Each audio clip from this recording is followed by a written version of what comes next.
Good morning and welcome to the OSR Tabletop live stream with myself, DM Bloodworth, or in this case, since we're talking about Castles and Crusades or supplements written for Castles and Crusades, the Castle Keeper Bloodworth.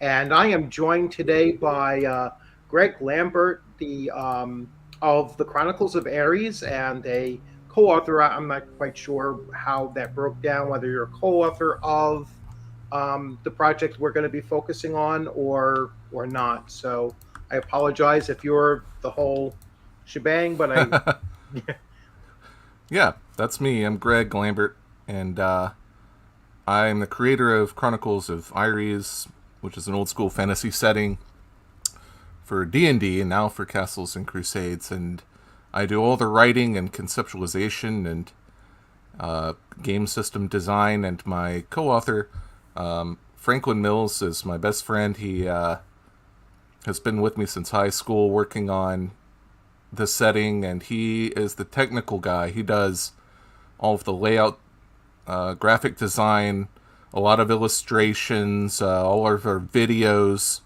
and I do all the social media as well. So two sides of the same coin, pretty much. okay. Well, that's great clarification because Yeah, that was one of the things I was going to bring up because I'm really impressed with the layout as well. So I'm glad that you kind of divided up between the writing and the layout. It's a really impressive project and or product, I should say, because it's already available. well, thanks. And you have an announcement about the physical copies. Oh, that's right. Yeah, I've been waiting on these for weeks. Sent them off back in late May, but they are finally have been shipped and should be arriving on Friday, which is tomorrow. So I should be able to get those up on our Shopify, and I should have a few copies of those available if anyone wants to pick that up. All right, that's awesome. Because that's something that I always like to do. When I cover a game product on my channel, first of all, I always look for the opportunity to purchase it. Like I do not accept physical copies of anything. I'll take a PDF as you provided with me, and I'll look through it. And if it's something that I want to, eventually purchase, I'm going to put it out there that this is something that I am interested in and I see value in it. So I like to, really push the products that I believe in enough to put my own money at.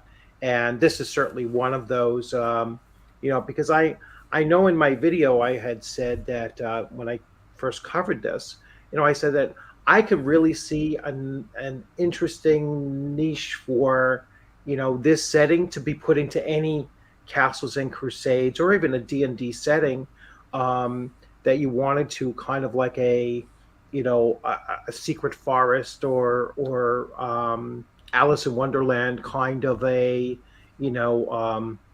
subdimension or something just attached to it. So or as it's designed, you can use it as its own world setting. And without further ado, I'm going to actually share so that everyone watching can see what we're talking about. So let me Sure.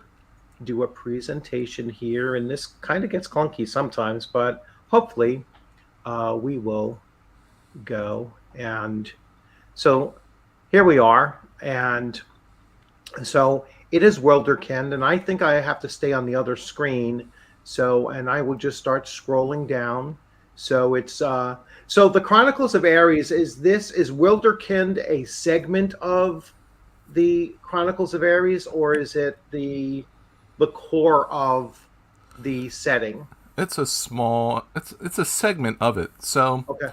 to give you the backstory, the Chronicles of Aeres is a big fantasy setting that we played Dungeons and Dragons second edition in high school many years ago, and we decided several decades later to try and publish it and make it available to the public to see if other people would enjoy the kind of fantasy flair that we have for the setting. And it turned out to be, people seem to enjoy it and it seems to be successful.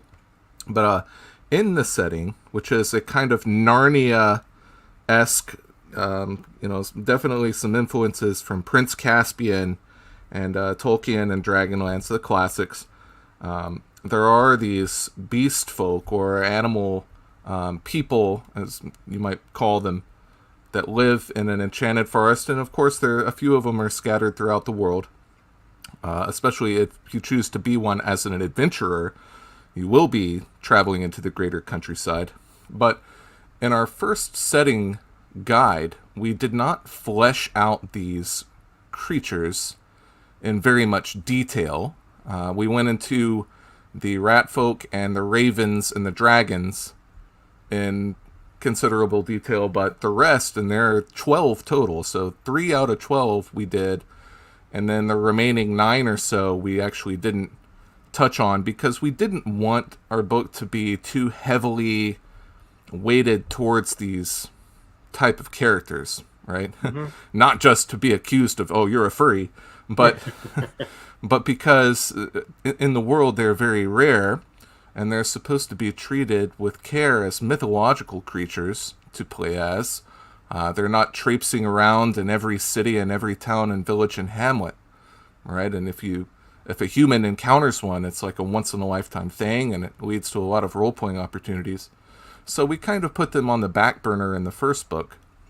But then I started to get a lot of messages saying, hey, well, I see you have you have badgers in here. I want to play as a badger. Where are the rules for wolves? I'm like, well, okay, I guess I think I have a point there, so let's flesh it out. So I decided to flesh it out and make a supplement where I actually go into full detail about all the different beast folk and the world that they live in, which is the forest area. Mm-hmm. And that, originally for D&D 5th edition, and then the Wizards of the Coast did all the stupid stuff in January, and aside from that, we had already started to get a little bit bored with 5th edition. So by the time I got around to doing this project, we wanted to move towards Castles and Crusades. So that's what this is. It's it is an extender, I suppose. It's a supplement. Back in the day, we used to call it a splat book. Right. That fleshes out a lot of concepts from the original setting, but brings it out, brings a lot of these ideas into the forefront. Okay, and let me just switch views here. So so it's like I said, when I read through it, I was really impressed. I was really impressed, as everyone can see, on the screen here. The layout is incredible. Once you dig into it, the writing is actually very, very concise, in depth, and yet still interesting, and keeps you kind of like engaged. I think the racial groups, or lineage, like whatever you actually call them, really kind of ties into each other in a way. Like they make sense, at least, and nothing seems to be particularly overpowered over others. So there seems to be a very good balance between making these choices as well. And what I will do is I will actually scroll back up here, because you have the added bonus of being able to hyperlink right to right to the things which I have really become so spoiled by this now, and it's actually become part of my critique of PDFs. If you're generating a PDF out there that does not have hyperlinked, table of contents, you really need to up that, up your game on that, because that's going to become a standard. I'll be a spoiled brat about it for a little bit, but it should really be a standard, which you have here. So let's just take a look at the Revenveer, all right, or Raven folk, and so here you have your, basically a short description of them, and then an appearance, and then society and personality, and then we get into suggestions on adventuring as one of these creatures, and then you have the character traits of them, and this, if you're not familiar with Castles and Crusades, this is the the attributes block for Castles and Crusades that you'll see, in virtually all of their products and supplements and such. So yeah, it's just basically size, movement, attribute modifiers. It's the modifiers that make more of an issue in Castles and Crusades, typical classes, and then class modifiers specifically, and then you get into their actual traits. So enhanced vision, they have featherlight fall, they have natural weaponry, and mystical mimicry, which I really like. That's a nice touch, considering if you're playing a raven folk, then it makes sense that they would have the ability to mimic as they actually do. Yeah, I wanted And to touch on that. If you scroll back up to mystical mimicry, mhm. now all of our races are, I would consider them more powerful than the basic Castles and Crusades core races. And the reason for that being is, first of all, they are mythological creatures. Choosing one should give you an edge over certain scenarios in the game world. But all of our races have a very powerful ability. It unlocks at second level, though. So, not all the Raven folk wandering throughout the world are going to even be aware of this special mystical power that they have. You must go adventuring and gain some knowledge of the world and test your mettle in the outside world, and fall into yourself as a hero in order to find this ability. And so all of the races kind of share that in common. And I decided to make it, in our 5th edition book, it unlocks at 3rd level. But in Castles and Crusades, since leveling up is a bit more difficult, I wanted to make it 2nd level for these quote-unquote ultimate abilities. And also, if you are looking at Castles and Crusades, many of the classes have a dead level at 2nd level, so you don't get anything. So if you choose one of these, that kind of helps fill in that gap, and it gives you something to be excited about when you finally hit that 2nd level. Right. Yeah. And that's a really important point to put out there. For the differences between Castles and Crusades and, let's say, D&D 5th edition or whatever. And as someone who just recently started playing Castles and Crusades as a player, I'm so used to being the forever DM, and to play as a first level character is much more challenging than it was to play as a first level character in AD&D 1st edition. Yeah. For example, it's a much more unforgiving system. Although I think the leveling is probably about the same, it's the survivability is going to be very much different. And the fact that you are bringing up that adventuring characters in the world are rare to begin with. And then for them in Castles and Crusades, at least, to actually survive to 2nd level is even that much more rare to begin with. So it's it's an interesting thing that as a castle keeper or a game master or a dungeon master, depending on the system that you're working in, is that you make that a noticeable thing about adventurers. You make it where it's like, no, when you're looking at a sea of 1,000 people, there might be 30 that are actually adventure classes, and of them, maybe 5 have gone beyond level 1.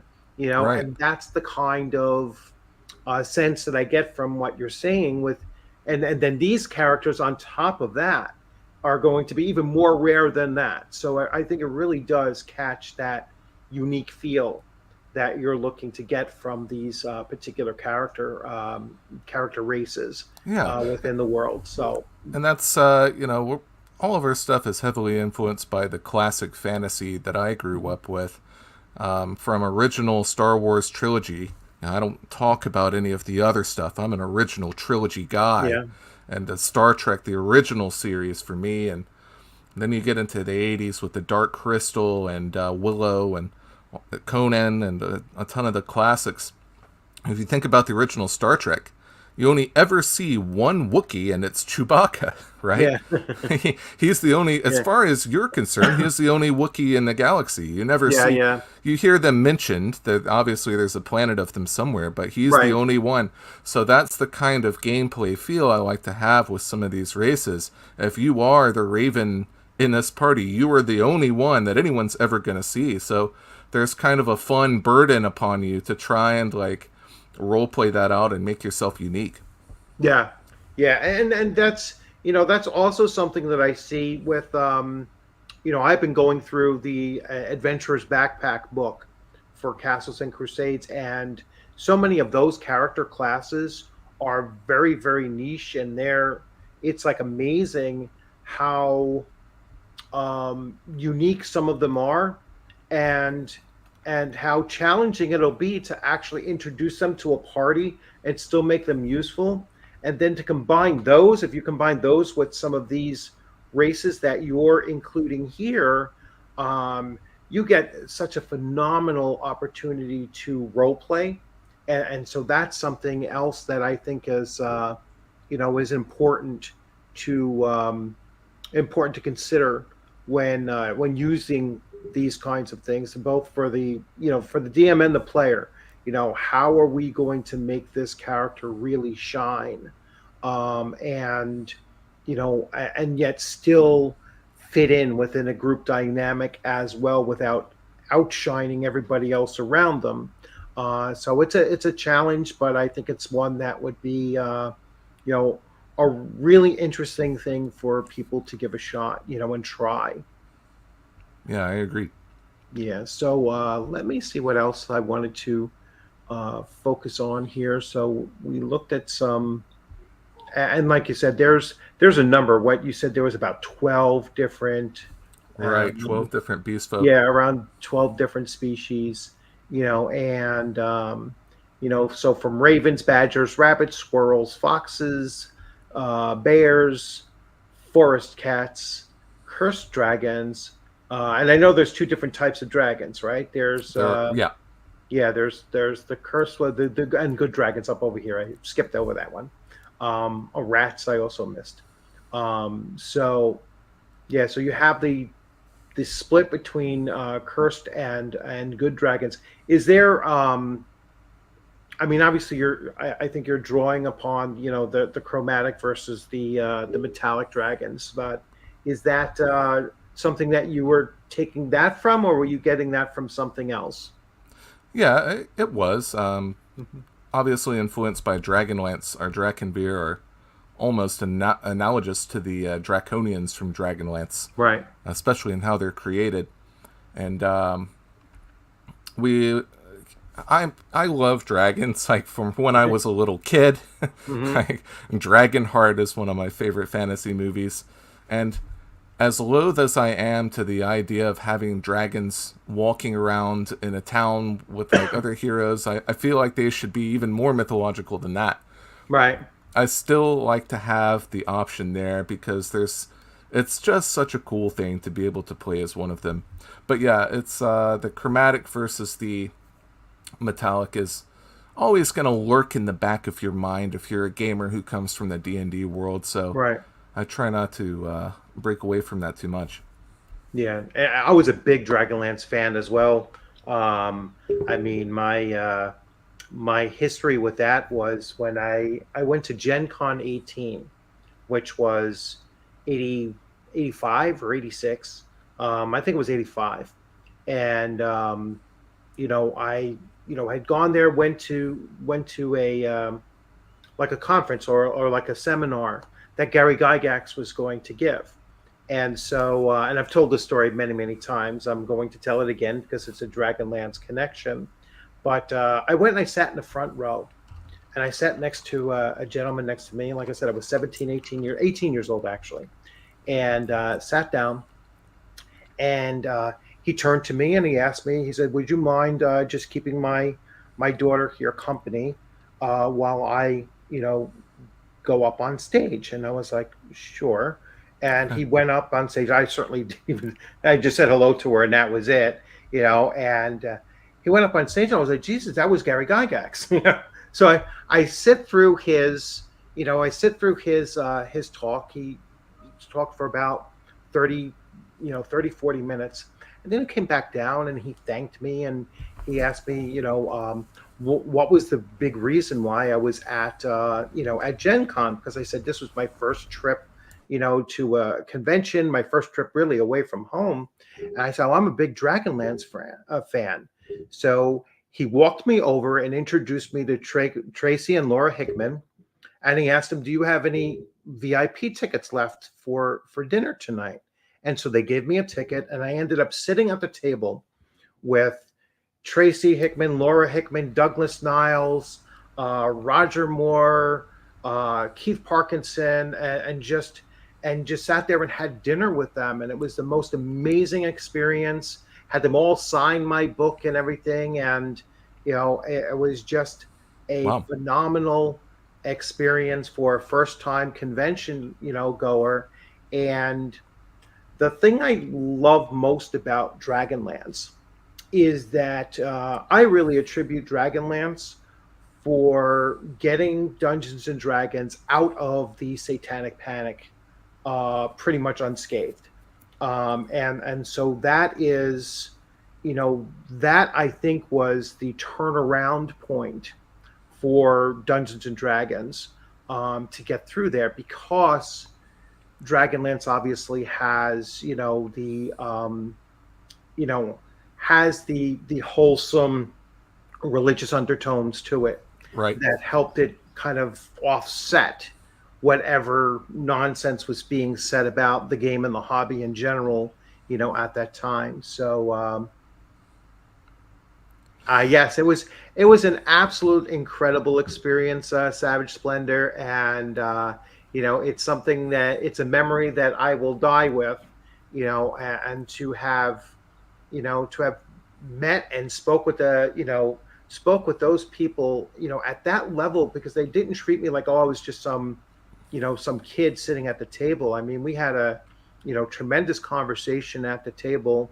I said Douglas Niles he spent the whole dinner talking about time travel and the implications that time travel would have on, on running an adventure, as a game master, and how would you actually work those things out. My only connection to that whole thing was I had just finished reading the story, and I always forget this. I'm getting older now, so I always forget who the author was. What it was, Ray Bradbury or whatever, where the guy goes on a T-Rex hunt, goes back in time and is hunting a Tyrannosaurus Rex, and he steps off the platform and kills a butterfly, and that's where you get the whole butterfly effect thing as well. And that was I had just finished reading that in high school, and so I mentioned that, and I couldn't get my head wrapped around the whole time loop that creates. I was like, no matter what, you can't break the time loop.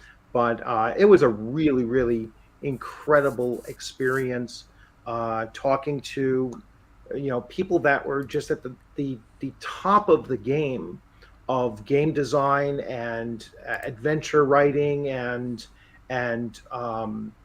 theory of what goes behind game design and such as well. So it's when people say, well, we're all storytellers to a certain extent, yeah, that's absolutely true, but it has to have some semblance of direction, and that's that I can see in this in this product as well.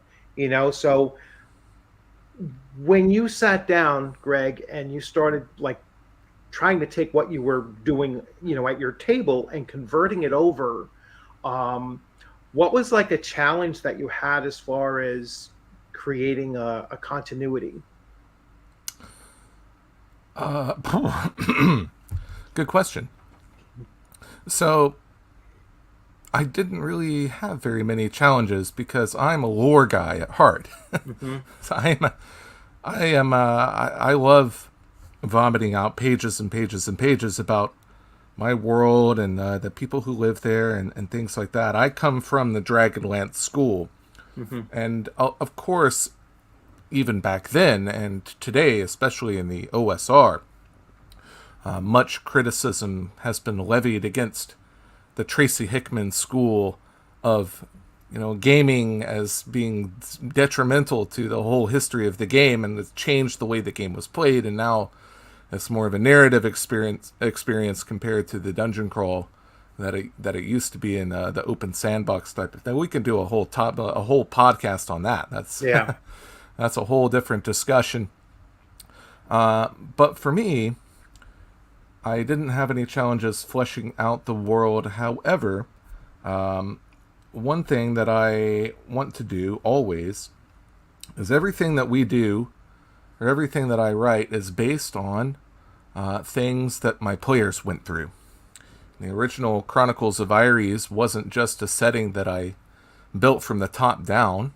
It was, for the most part, but a good chunk of the events of the world, some of the areas that were visited, like Grunecrest Forest in this product here, which is the home of the Wilderkind, were not originally something that I sat down and wrote out like way back in the day when we were playing D&D. Right. It was the players pointing to a map and going, I want to go here. And so they went there, and I had to create the adventure based on what the players' decisions were.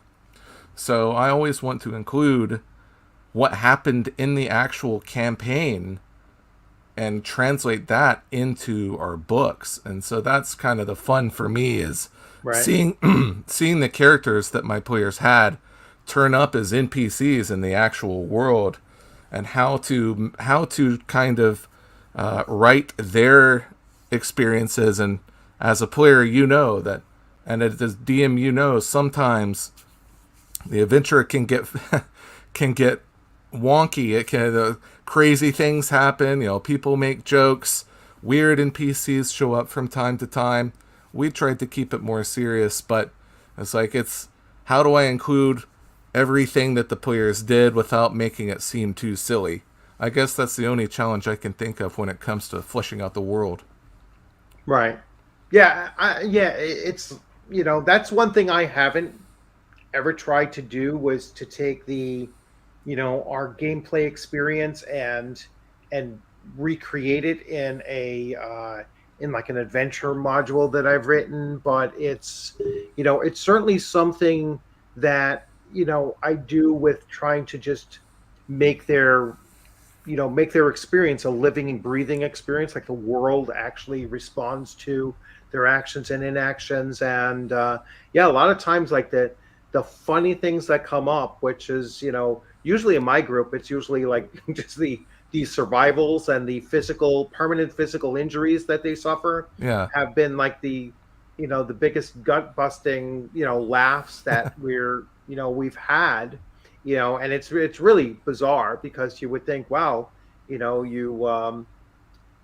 you made your system shock check, and you came out of that battle losing 70 hit points, and you're at 0 hit points now, and we're all laughing about it, and it's like, all right, and now we're going to trace back, and at one point, or actually even currently, the paladin has no eye. He lost an eye, totally destroyed.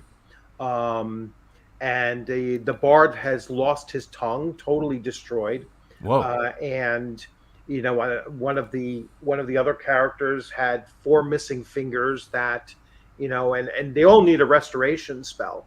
And so for a while there, they were all just walking around like the walking wounded. And it was like, and then this was facing challenges that were supposed to be very, very much below their level. I mean, they're all, 8th and 9th level, and they took all of this going through an orc lair, So it was like, that's the other great thing about Castles and Crusades is, if you're using the critical hits tables that are in there, it's a much more brutal system and much more flavored system than just double damage kind of thing.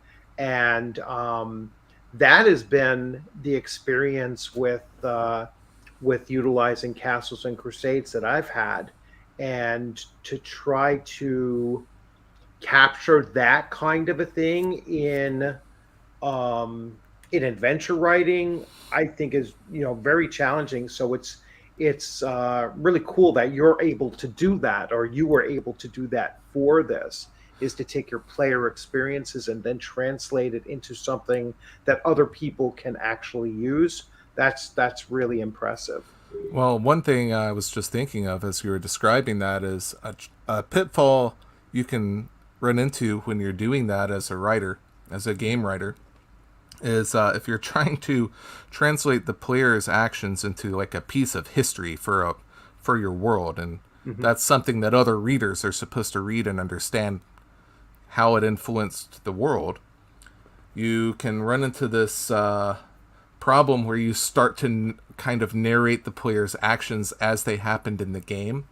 You'll be like, so and so halfling and his friend the elf entered a dungeon and went into the first floor and encountered three goblins. It's like, Yeah. and then my co-author will go back and read it and be like, that all needs to be cut. That needs to go. You don't need to Yeah. include any of that. Right. Like, Yeah. You don't need to include the narrative of what right. they did, just the consequences of the experiences that they had Yeah, it's as not a part play of report. the world lore. Yeah. So yeah, it's a, like I said, it's a very, I think, challenging thing to um, just to create adventures. I think many people might not actually understand how complex that is, because you have to balance what is going, like what you've already experienced and enjoyed doing, and then recreating that to open it up for anybody looking on to actually understand what's going on, and to yet create a whole new experience that's unique to them, and not railroaded into what you actually had done with your group. Is that's the particular challenge with it. So yeah, I mean, it's something that I think that that Wilderkind does really well. And again, it's a setting book, but there are some elements to it, and some adventure hooks and Right. devices Yeah. within it as well. So So um, go ahead. yeah, for those who might be tuning in or watching this after the fact, we do have several full-fledged adventure modules that we've written. However, you're going to have to go back to 5th edition for those for the time being. Yeah. We have the biggest one we have is the Doom That Came to Astrius, which is a full sword and sorcery campaign. Massive adventure with a lot of dungeons and things to explore. There's a hex grid associated with it, strict timekeeping, lots of stuff in that book, but it is for 5e. And we're slowly on the train of trying to convert everything to Castles and Crusades, and it's a daunting prospect, but we'll get there eventually. Yeah. Yeah. Well, I know I was speaking to indirectly, not directly, because I had interviewed Stephen Chenault on my channel, and that was pre the OGL, Yeah. and or was precisely around, but before they moved it was certainly before they moved it to Creative Commons. And the one thing that he had mentioned there, or he might have also mentioned it in a later live stream that they do on Twitch, was that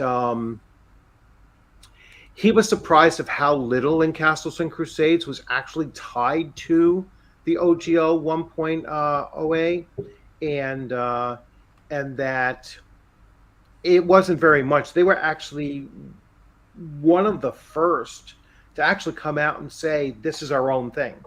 I think about 3 days after the OGL crisis actually hit, and they were like, "No, this is a fairly easy thing." When we looked it over with our lawyers and everything like that, there's not very much we have to change because their system is very different. even though its bones are, advanced Dungeons and Dragons, but it's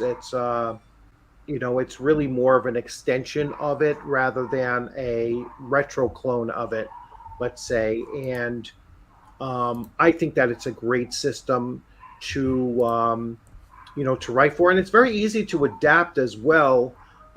If you're not um, if you're not going to wait for something to come out specifically for Castles and Crusades, you can take any kind of a D&D based product and convert it fairly easily. It's not that difficult to do. So certainly looking forward to seeing more and more come out that is specifically written for Castles and Crusades, and quite frankly less for 5e, because I think overall that's going to be healthier for the hobby as a whole, and certainly for the OSR as well. Yeah, we chose Castles and Crusades for a few different reasons. Obviously now, and right before and after the open game license fiasco, there are a ton of systems that could be considered an alternative to 5th edition, or they're being designed for people who want to move away from 5th edition because of Wizards of the Coast.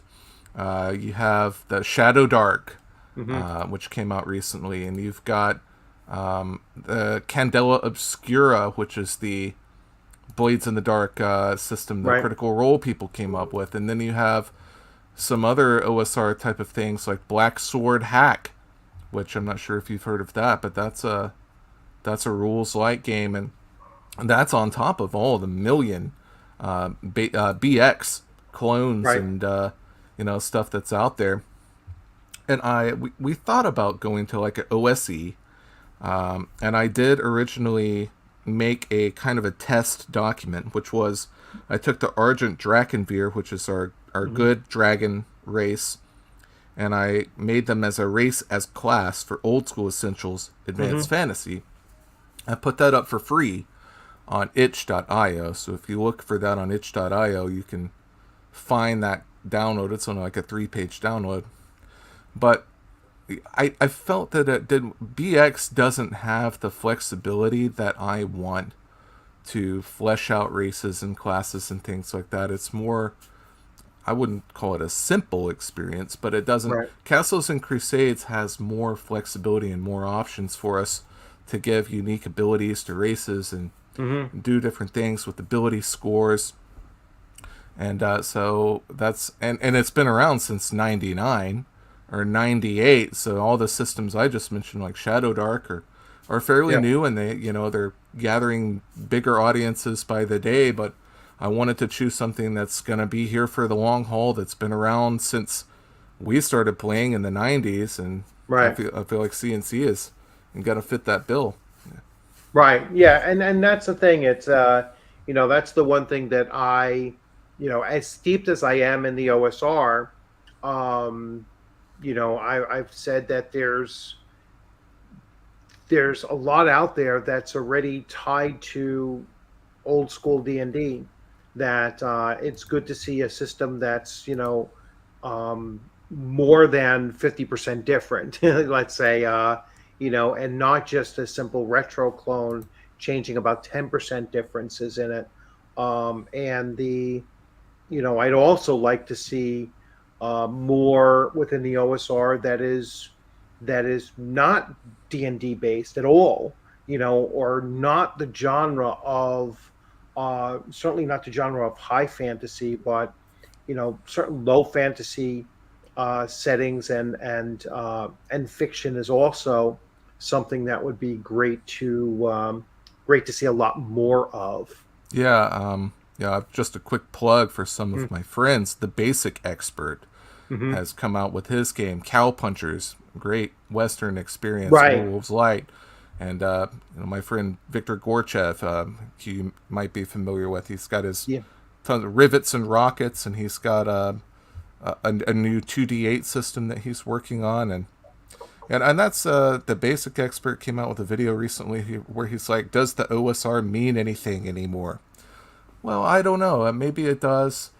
maybe it doesn't, but as you were saying, as it just goes on, and the BX clones are starting to wane a little bit, and people are getting kind of tired of seeing so many BX clones, and a lot of creators are wanting to move into different directions and try things that are not based on D&D at all, but still have an old school feel, an old school experience, a more challenging level of gameplay, a more deadly type of adventure, and those are the type of systems that I like to see as well. Yeah, yeah, and actually, I just came out with a video yesterday talking about the OSR and why is it so difficult to define, and then I made a stand on 2 points. First of all, I said old school is pretty much any game system that was prior, and I used the date prior to 1990. Now, someone I think mentioned it was like, well, second edition came out really in 91, and I was like, yeah, but some of its core books were out prior to that. I will concede on a 1 year difference, Yeah. as the cutoff. If the core books came out prior to then fine. It's still, I said, but I'm not going to consider third edition as old school until 2030. I basically use a 30-year window for what becomes old school. And but what I won't concede on is the idea that that old school is only D&D based, derived or actual play of the older editions of D&D. The old school is anything prior to that date. So you could be playing Villains and Vigilantes second edition. You could be playing FASA Star Trek. You could be playing Call of Cthulhu second edition. You could be playing, any of those other. And that was the real focus of that video, was to establish what is old school. And the other thing I untied was I untied it from the fantasy genre. It's all of the genres that were out there. There were so many different kinds of games out in the late 70s, but primarily during the 80s, that it was just unbelievable. And a lot of them came from TSR. I mean, so Cowpunchers is probably a throwback to Boot Hill. All right. And there's a modern version of Gangbusters, so Gangbusters BX, which took the Gamebuster system and then tied it to D&D BX mechanics. But that's a modern game as well. And so I think for the OSR to continue its momentum, is that it has to open itself up to the idea that it's not just D&D derivative, and it's not just fantasy genre, but it's all of those things. So yeah, it's like the what was I about to say? So that's why I prefer the term vintage gaming. I'm a vintage guy. I'm a younger guy. I'm in my 40s. So I was in elementary school in the 80s. But, what are you going to tell the guys who are still playing Classic Traveler? Or, Call of Cthulhu early 1980s edition, or first or second edition? What about the guys playing Battletech, the old school Battletech, or some of these great war games? Or you can't really tell them, oh, you're not OSR. Like, that doesn't make any sense. Like, there's so many vintage games out there that are part of the pedigree of this whole culture and hobby, that you can't really kind of create these categories that artificially distribute, types of gaming. If it's old school, it's old school. You're going to know right away when you see that. So I prefer the term vintage gaming. And there, Bunnies and Burrows was a game. yes. I've heard of that. Going back to the Wilderkind thing, and even the Chenaults came out with a little book called Harvesters, which is kind of almost a throwback to a Bunnies and Burrows or a Redwall type of thing. And when they heard I was working on this little book, they're like, "Here, have a copy of this for free. You might get some ideas from this," which was very nice of them. Thank you very much, right, Chenault Brothers. And but But yeah, I agree 100%. I don't. And at the beginning, I thought OSR maybe was strictly D&D. I was kind of on board with that idea because it made sense. But as I've learned so much more about all these other games out there, I just don't know if if the label can fit anymore. Right, and that's the thing. I think that um, those of us that consider ourselves um, enthusiasts for the OSR, whether you want to call it a movement or a play style or whatever, or we're actually writing OSR products, that we have to define it, and that loose definition, I think, is its strength, and not so much not so much a weakness. It doesn't need to be confusing as long as you don't combine combine definitions that are that they shouldn't be combined with. So like I will say, you could do old school rules with anything, right? You could do old school rules with 5e.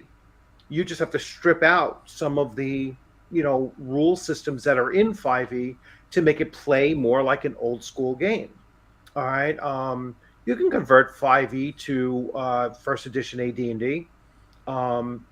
Eliminate some of the death saves, the short rest, all of this, that, some of the other functions and everything, a lot of defeats, but you're basically just playing 1e at that point. You might as well, right? At that point. So that's, when you start talking about Renaissance, which is a rebirth, and the difference between Renaissance and I just lost the other one. Not recital. Renaissance and the other one. Revival. Revival. Thank you. Revival. See, a revival is the return to the original thing. All right, and so Renaissance is something new that draws upon that older thing. It's a rebirth of it, which requires change. So you can't combine those two up. All right, they're incompatible thematically. They're incompatible. So that's the only kind of lines that I would draw in saying, that you can be OSR, because I've had some people say, well, then I'm not OSR. I said, you can be OSR if you're, are enthusiastic about the OSR, as long as you have an understanding of what it actually means, and look at how you're playing or how you're running your game, and just ask yourself, is this a more old school way of doing it? Then you're OSR. It's not a thing that bars you from running a modern game. Right. And I think that's the big point to make. And I've always considered myself, the products and the books that we write, as being quote unquote OSR adjacent. Mm-hmm. And there are some people out there who hate that term. I know the RPG pundit has said, disparaged, you're OSR adjacent. To him, that must mean you follow like a specific OSR BX D&D 1E rule set. So if you use the term OSR, you must include this rule set or have some connection to BX or whatever. And I'm like, well, no. To me, if I say I'm OSR adjacent, that means I have an old school outlook on aesthetic. Our characters and our parties and our worlds and environments don't look modern at all. Right. They look old school, like something you would pick up and read in the 70s or 80s. They have an old school flavor and an old school atmosphere and an old school feeling. There's a lot of different aspects to go with the OSR besides the rules. If it was just the rules, then you could play 5th edition and strip out death saves and call it OSR. It's not just the rules. It's It's a Right. total package of the feel, the overall idea of gameplay, and the atmosphere, and then just the whole different way that you have adventures at the tabletop. To me, compared with the modern day. Yes, and I absolutely agree with that. And I would, it's again, it is that feel. I mean, Shadow Dark is old school, even though it's a modern game system. It's old school because of that aesthetic, like you mentioned. It's because of the simplicity of the way everything is laid out. Uh, very short, clear, not overly complex, black and white art. And a real a, a a choice was made to present it that way. And so it was a very smart choice, I think, because it's often described as that bridge between the modern gamer and the old school gamer, or like you say, the vintage gamer. We both can look at this and say, hey, this is this, at least currently, is the usher of perhaps a new era in game design for the OSR. I think that there's a lot that they can learn from that moving forward. Now, remains to be seen. I mean, we've seen other projects as well, and I've been critical of at least one of them that was had some momentum and then just kind of, in my opinion, lost steam, and that was like Cobalt Press's Tales of the Valiant. Yeah, Um, I've seen that. it's it's essentially a 5e clone, and that's not what the player base was looking for from them particularly. But I think just in general, the player base of tabletop role playing games, whether they're OSR or independent or whatever, was looking for let's see some innovation out there. Let's see some new game mechanics. Let's see some different ways of looking at it, and yet still have that old school feel to it. So I think you're dead on with as long as it has an old school feel to it, it's OSR.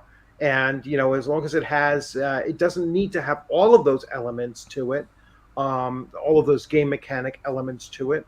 Like, you really don't need 6 attribute scores, in order for it to be OSR, or even to be derivative of um,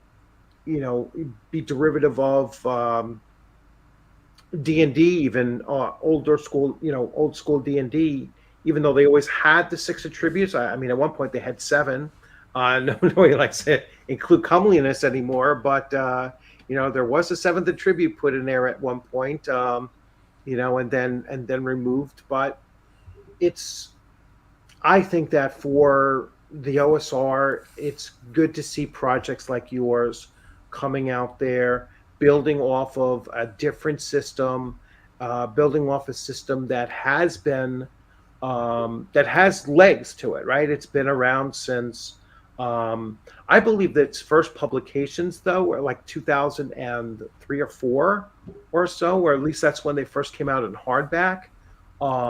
Yeah, they were at conventions, doing their Yeah, own little paperback run for a while. yeah. And then the other thing that I really like about Castles and Crusades is that, and they were kind of ahead of the curve there, was that they've never done editions. They just do printings. And there's very, very few changes from '04 to present day, as far as the basic game mechanics. I think there was an encumbrance change and a change on Monks and Barbarians in like 2010. Yeah. Um, and ever since then, they've been pretty much where they were, previously.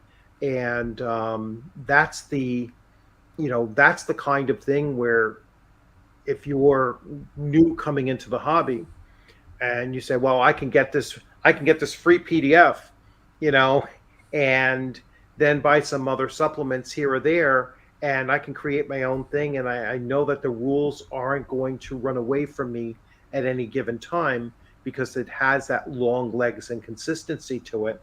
And that's another great thing about you choosing that system to build upon, because you know that 10 years from now, their system's not going to dramatically change at all between now and then. Yeah. I just wish that the Chenalts would. Now they have an okay Twitter. I follow them. Mm. They need more marketing. They need to get out there and really confront some of these other systems that are competing with them, like Shadow Right. Dark and Candela Obscura, and they need to make some videos and go on some more streams and really put themselves out there a little bit more aggressively, I think. That's my only criticism towards them, as a company. They just they go with the flow a little bit too much, and they have a great product and a great product line. I think they Hmm. need to be a lot more aggressive in promoting that. Yeah, they do Twitch, and I don't think Twitch is as big as I mean, they have a YouTube channel, but they do frequent Twitch streams. Yeah. I mean, almost every day. They're doing like a morning Twitch stream, practically every day. I mean, maybe it's a timing of day. Like this stream right now, it's in the middle of the morning on a weekday, so I'm sure that it's not going to be as big as if it were prime time. This will get a lot more views when it goes, live on the channel, and that's when a lot of people will be able to engage with it with their comments and everything. But the the timing of when they do their Twitch streams, I think, is one of the issues. And like you said, I think they need to really, really spread out from where they're at as well. Just convention play and stuff like that. Maybe allow for, because I asked them, I was like, when are you going to have a booth at an East Coast convention? And they're like, oh, you know what, we're going to go to, like, I know they went to Game Hole, which Yeah. I want to say, where is that? That's Ohio, or is that still Wisconsin? Um, or Can't Indiana remember. or something like that. It's still Midwest, and then they're doing the Ozark Con, which makes sense. They're down there in the South. They're in Arkansas, so it makes sense that's where they'll be at. Um, but yeah, like I said, I think they need a greater presence at conventions, and it's something that I would certainly love to promote as well. When I look to see what I'm going to run at various conventions, Castles and Crusades is certainly one of the things that I look to run.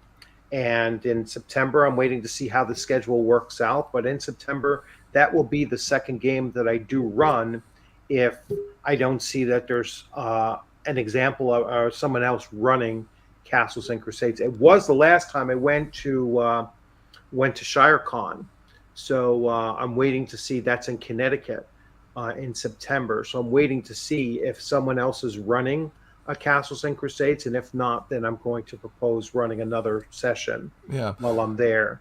If I go into my local game store, they don't have Castles and Crusades on the shelves. I don't know what type of publishing or third party or game distribution store distribution system that the Chenault brothers have, but I rarely see their products in stores. If I go into my local game store and I sit down and be like, who wants to play Castles and Crusades? Everyone's like, huh? What? What's that? It's like, and Yeah. it's a room full of guys that know what Mothership is. They know what Old School Essentials is. They know what they know about all these alternate games. But for some reason, it is Castles and Crusades kind of slips through the cracks locally at a lot of these places. And that's one thing that I wish could change.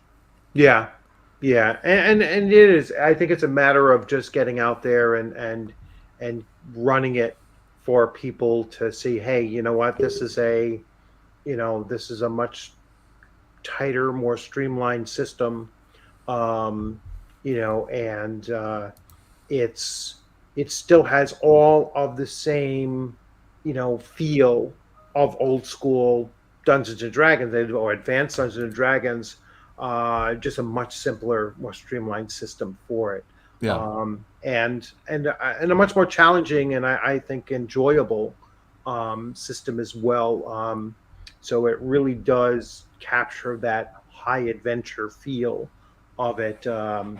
So yeah, I'd certainly like to see more of it out there. And as far as the gaming stores, and I think that this is going to change as well because um, I've known two game store owners in the last, half dozen years, and they have both said the same thing that you know if they wanted Magic the Gathering boxes, as as the earliest releases that they could get them, they had to carry 5e and and predominantly only 5e, or they couldn't be in the same section, they couldn't be in the same quantity or anything like that.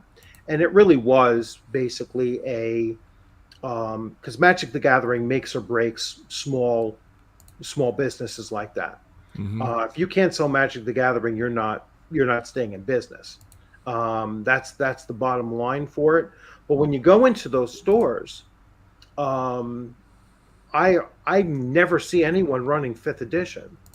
All right, and I see the same handful of books in the same shelf spots that they were, in the same number that they were for months on end.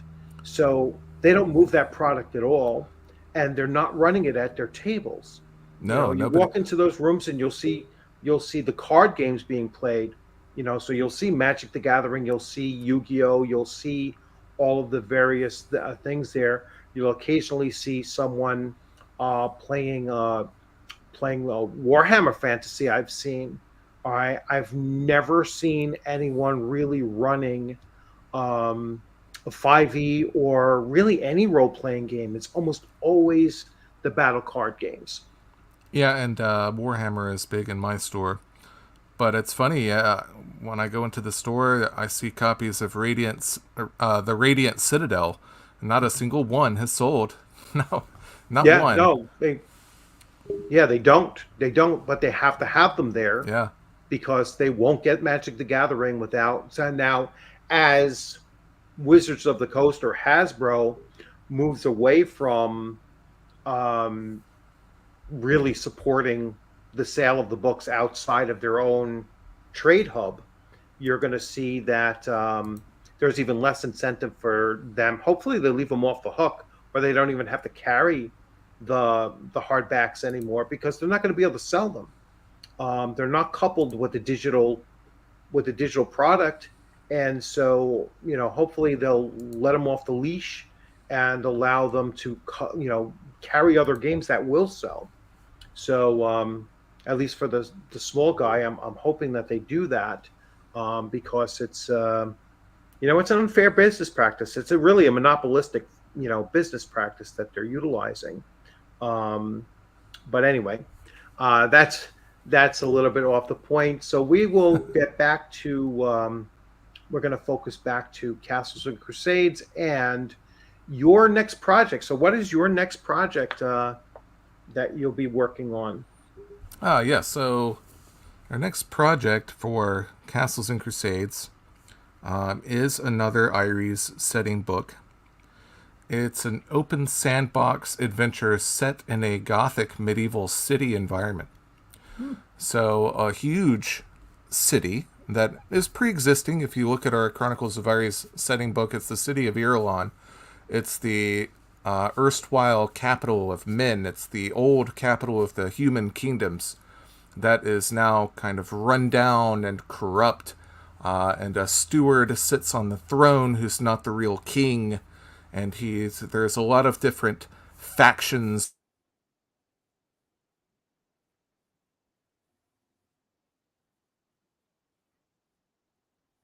with a lot of hopefulness and color.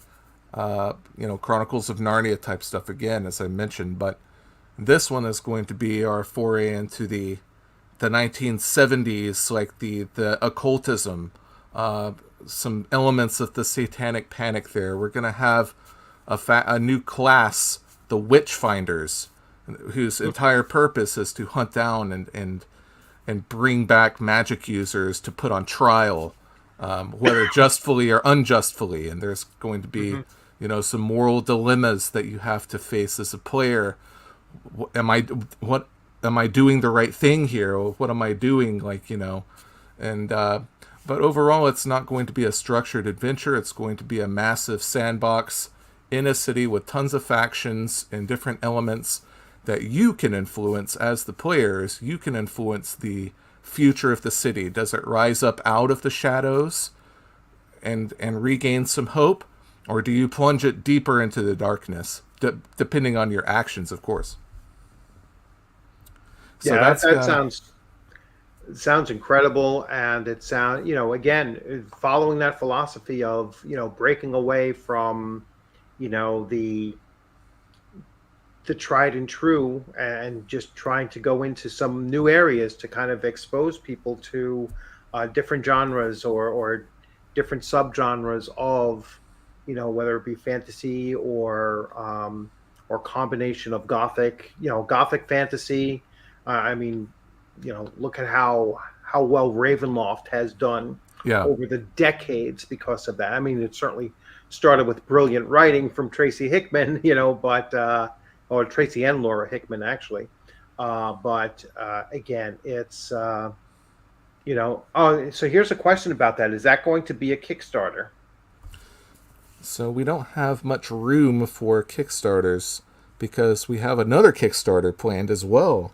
Okay. So this one is going to be probably not until 2024. Now, we may publish it earlier than that.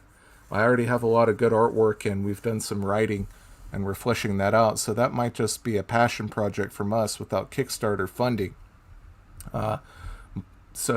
Maybe no Kickstarter for that. But we do have another big project that I've been working on, which is our own game system. And it's a D6 based system that we've been working on, and it's a kaiju versus mecha RPG / war game, tabletop war game, with, again, everything we do is old school. So we have a lot of old school 80s post-apocalyptic influences like Mad Max, Road Warrior, Blade Runner, a lot of cyberpunk, in addition to the Godzilla stuff. Right. And so we're working on making our own game system for that. And so that's going to be our next big project. That's going to be our next Kickstarter, probably. But yeah, we're excited about that as well.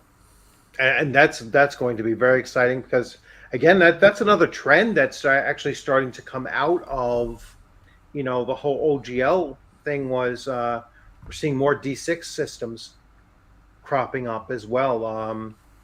Basically that's Candela Obscura and likely some other things. Now I think that their Daggerheart, which is a terrible name, Daggerheart's still going to be D20, but yeah, it's good to see other dice mechanic based systems coming out as well, because I think that will also open the door for the hobby as a whole, if they create these other options, because everybody has D6 laying around.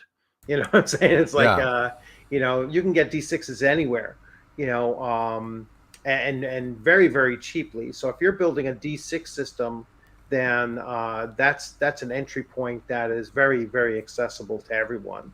So I'm certainly looking forward to, taking a look at that when that hits.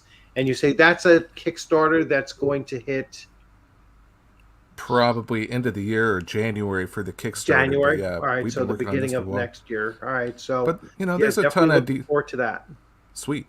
Yeah, there's a ton of D6 systems out there. I'm not going to pretend like we're the only D6 dice pool system. I mean, we're influenced by WEG Star Wars. Yeah. and a lot of the design elements. But you got easy D6 and tiny D6 and a ton out there. Mm-hmm. But what I think is going to help us stand out is, again, like almost everything we do, it's going to be in the presentation, the setting and the story, the overall look and feel. It's going to have like a lot of elements of Shadowrun. You're going to get that gritty, grimy post-apocalyptic world from like 1980s anime, Akira type of stuff. So I'm looking forward to putting that out there when it's finally done. Yep. So the mechs, I'll buy it. Can't wait for a mech game. And a strange face. But anyway, yeah, I'm sure that will. I know at least one person who will go crazy over that stuff because he loves mechs and he loves the, he loves that that whole thing. The OGGM is a big fan of that kind of setting and stuff. So I'm sure that he will jump on that as well. So that'll be interesting to see. Again, a different genre and different. Breaking away from the D20, is a good thing. Even though, like you said, I mean, yeah, dice pools have been around for a while, especially the D6 dice pools. But they kind of, they kind of moved on to, D20. All of those systems moved on to D20 or percentile and then D20, and now. I really do think that there is somewhat of a resurgence of D6 dice pool systems that are coming up, and like I said, it's always good to see some differences, and and when you have a broader selection of game systems and genres and everything like that, you just become more involved in the hobby, at those various different entry points. I think it's just better for the hobby overall, as far as your experiences. I often say, don't just run one game system, don't just play one game system, don't just settle on one particular genre. Spread your wings and get out there and expand your experiences, and you'll get so much more out of this hobby than just hyper focused on one company, one game, one genre, and one system. It's just just so much better off dabbling even in other things. I agree. Fantasy is still going to be our number one, though. Always looking back towards classic fantasy. That's what we're about. Yeah. So let's see. We have any comments I want to focus in on? Savage Splendor gave a frowny face. Yeah, I don't know what the frowny face is for. So Savage, if you're still there, if you want to jump in and explain the frowny face, I don't know why. Maybe the wait. Maybe he's frowning because he has to wait until January to get to the Kickstarter. So that might have been it, timing wise. That might have been it. But we're going to be at the Southern Fried Gaming Expo in Atlanta on the 28th of this month. So if anyone is in the Southeast and wants to go to a cool gaming expo, that's we'll have a table there with all of our books. Yeah, I actually my niece works for an anime company in Atlanta, so I will tell her to check it out for me, and see. So, and when is that going to be? That's going to be on the weekend of July 28th through the 30th. Oh, yeah. I'm just coming back on that weekend, actually. Yeah. I'm coming back on the 29th. So, but yeah, I'll definitely reach out to her and see. I know she is the recipient of my 5e core books. All right. Because I was, I was like, I'm just going to give them to her because she was a very typical college 5e player. In other words, everybody was working off of off of a photocopy of everything. Nobody had the Yeah. books. So it's like, all right, I'm just going to give you the books, because I don't really have the shelf space for them. And certainly wasn't running it or whatever, and knew she would really appreciate it. So, and she was just starting to get into looking to Dungeon Master for her first time. So I was like, yeah, you can have them. And she absolutely loved them. I bought her the Art Arcana, which she absolutely loves. That's probably the best thing that Wizards of the Coast ever produced, was that book. So, like I said, she's a graphic artist and production assistant for that company, and so she's really into that aspect of it as well. So I'll see. I don't even know if that convention has a mix of different, related, topics. If it's like a, comic books, tabletop role playing, video games, anime or whatever. I don't know how. Yeah, it is. Yeah. They're known for it's mainly an arcade and pinball game convention. Mm-hmm. So they're going to have 300 plus vintage arcade and pinball games in a giant hall that are all free to play. They're also going to be, but they're also tabletop, and the list of different things they're going to be running. They're running several Castles and Crusades tables. Wow. All right. I know that much. Let's see if I can pull it up here just to give you an idea of what's going to be there if anyone's listening. Yeah. Yeah. Well, actually, what's it called? Southern Fried Gaming Expo. Southern Fried Gaming Expo. Yeah, so RPG Hall, you asked for more RPGs, and we listened. We've created a whole new hall with games. Tons of RPGs will be played. They're going to be doing Castles and Crusades, Honor Lost, Honor Regained, Castles and Crusades, Wild in the Streets, several Mothership games, Pendragon RPG, D10 Mutants and Heroes. We're running Lancer, and a few other things there, so should be fun. Yeah, I just shared it up there, so Oh, everyone cool. can see it now. And yep, there we go. Let's see. So here's so WizKids, Marco, Classic Game Room, Star Strikes. I'm looking for her company. Her company is called that she works for is Bento Box. Oh, okay. Yeah. Yeah. Neat. So I I know don't see about that they're Bento a Box. sponsor, but anyway, yeah. So that's pretty cool. And while I'm at it, um, I will.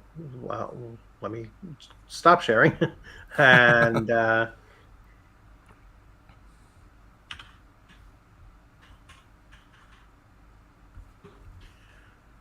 okay. I'm just going to show the next con, and this will be the con that I probably run. Um, I'm waiting to see, but I'm looking to possibly run a Castles and Crusades. I have one game set up for the Friday. Let me find. Yeah, this. Here we go.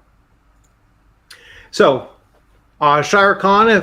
So Shire Con is in September, and I will certainly be there. And I am running, as of now, I'm running a Friday night game of Weird Frontiers, which is a DCC adjacent game, and this is in North Canaan, Connecticut. And once I see the schedule for the rest of the week, let me stop sharing. Once I see the schedule for the rest of the week, or weekend, I should say, for that Saturday, if there's not any games that I really want to play in based on who's running them, then I'll submit another thing and I'll run Castles and Crusades White Box, which you see right behind my back there, and I'll run that while I'm there, because that's a really cool starter set. And by that time, I will have, because you said that by that time I will have your your physical copy of Nice. Yeah. Wilderkind. Yeah. All right, Probably. which I will put up there one last time before we move. So this. So the Chronicles of Aeres presents Wilderkind, and will be available tomorrow.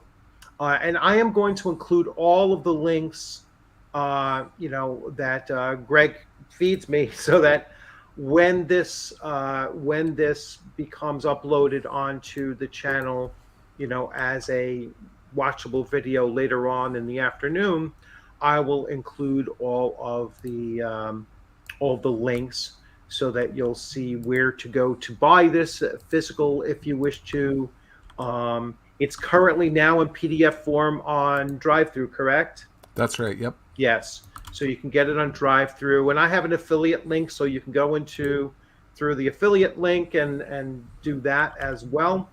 And then I will keep you up to date on some of Greg's new projects as they're coming up. Certainly, going to jump in on that Mex. Yes, we're going to jump on that come January, hopefully, and hopefully that is a very successful Kickstarter. We have many months to plan on that, and so we're going to wrap this up now, Greg. So Sure. it's been a great pleasure having you on, and good to hear about some of your insight on just the hobby in general, and producing products, and the level of quality of that product. I mean, I can't wait to get the it's a hardcover or soft cover, the physical. It's soft cover. Yep. Soft cover, yeah, which